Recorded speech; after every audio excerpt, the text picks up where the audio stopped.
Bu loyihamizni eng zo'r taraflaridan bittasi tashqi fasadi umuman suvoq, travertin unaqa ishlar bo'lmaydi. G'isht baribir g'ishtligicha qoladi, o'zini statusini hech qachon yo'qotmaydi. Biz uylar har taraflama talabga javob beradi.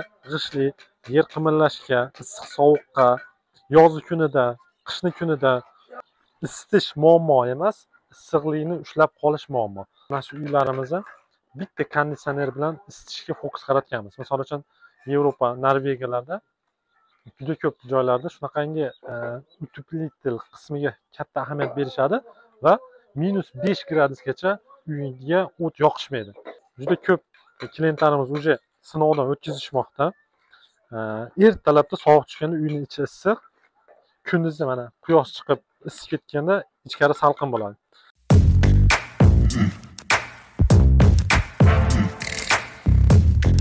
Bu loyihamizni eng zo'r taraflaridan bittasi tashqi fasadi umuman suvoq, travertin unaqa ishlar bo'lmaydi.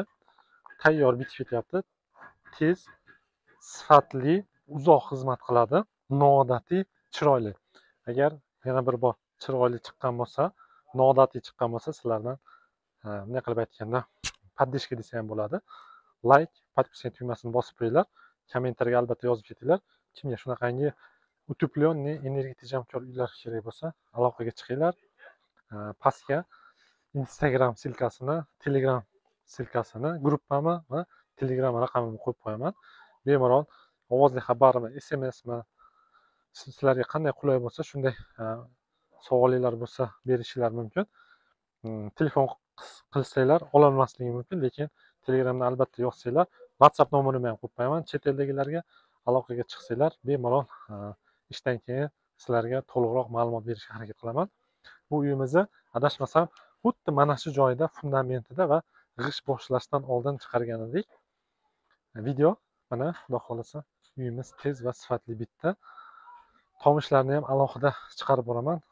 Bu uyimizga xudo xolasa juda ham chiroyli, noodatiy chiqmoqda. Kirish eshigini ikkita qilib berganmiz.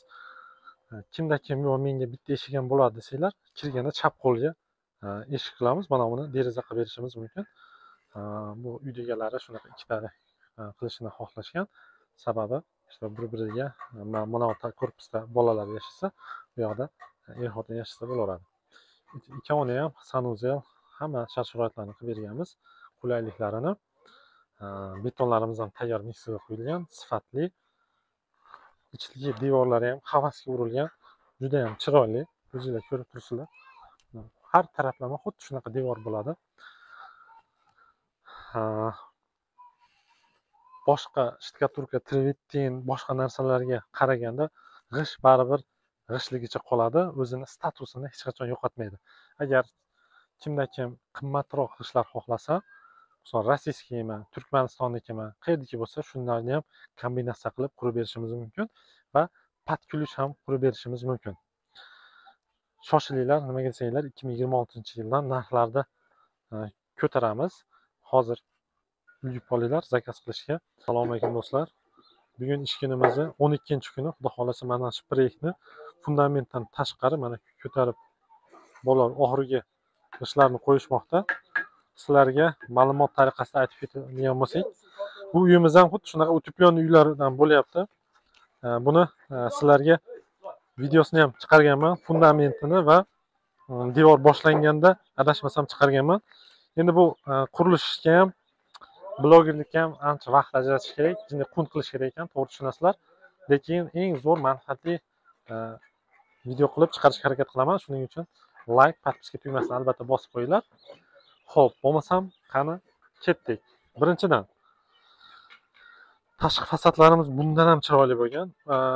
Suvoq, travertin, shtukaturka degan narsalar umuman shart emas. Utepленный bo'lgan. Juda ko'p klientlarimiz уже sinovdan o'tkazishmoqda. Ertalabda sovuq tushganda uyning ichi issiq, kunduzda mana quyosh chiqib isib ketganda ichkari salqin bo'ladi. Xudo xolasa mana shu uylarimizni bitta konditsioner bilan isitishga fokus qaratganmiz. Misol uchun Yevropa, Norvegiyalarda juda ko'p joylarda shunaqangi utepletel qismiga katta ahamiyat berishadi va -5 gradusgacha uyga o't yoqishmaydi. insonni o'zidan chiqqan issiqlikka ham ko'proq issiqlik ushlab tura oladi. Misol uchun ichkarida ovqat qilasiz, choy qo'yasiz, lampochkalardan ham issiqlik chiqaradi. Siz bilgan bilmagan holatda temperatura ancha yuqori bo'ladi. Shuning uchun uyimiz issiqlikni yo'qotmagan holda yaxshi ushlab turadi. Yana bir bizda O'zbekiston sharoitida, O'rta Osiyoda bitta globalniy muammo bor. Uyni isitish muammo emas, issiqlikni ushlab qolish muammo. Har qanaqangi uy isiydi, lekin issiqlikni ushlab qolish darajasi juda ham past. Teplopateriya ko'p. Bunday qilib aytganda, issiqlik yo'qotish juda ham yuqori. Bizda hozirgi O'zbekiston sharoitida juda ko'pchiliklar chiroyga juda katta ahamiyat berishib olgan. Qulaylik ikkinchi darajada, issiq sovuqlikni 3-o'ringa qo'yadi. Unda ham qissa qiladi, bo'lmasa yo'q. Endi odamlar tushunyapti, energiya resurslar qimmatlashayotgan bir paytda endi utepleniyega o'tishdi. Endi biz uylar har taraflama talabga javob beradi. G'ishli, yer qimirlashga, issiq sovuqqa, yozi kunida, qishni kunida udobniy. Birinchi navbatda issiq sovuqqa fokus qaratganmiz, keyin chiroy, hozir tashqi fasadlarni ham qo'yaman. Bundan ham chiroyli, go'zal bo'lgan. Chiroyli chiqqan bo'lsa, like podpiska tugmasini bosib qo'yasizlar. Birinchi o'chirda issiq sovuqni ushlashi, ikkinchi navbatda bizda qulaylik kelgan. Qaranglar. Bunga akamiz Yevropada turib zakaz bergan. Ikkita xo'jalikka moslashgan. Misol uchun, narada отдельный eshik qo'yganmiz, bitta, ikkita va o'zini sanuzeli bilan bo'lyapti va mana bu joyda kirganda koridor, o'ng qo'l, chap qo'l yechinsa bo'ladi. Kirganda katta общий sanuzel bor.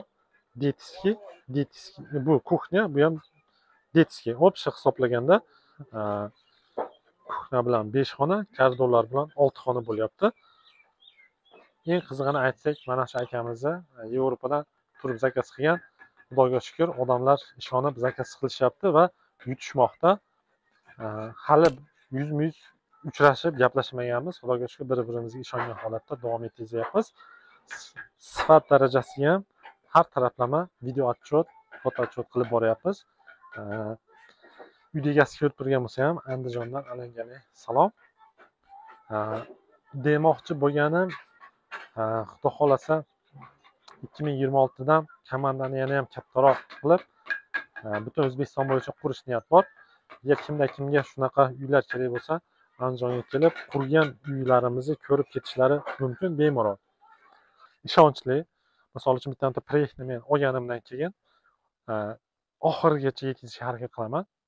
Xudo xolasa, O'zbekistonda eng ishonchli, taniqli, bunday qilib aytganda, katta kompaniya bo'lish darajasida harakatga, shunga yo'lga chiqqanman. Shuning uchun reputatsiya deb qo'yadi.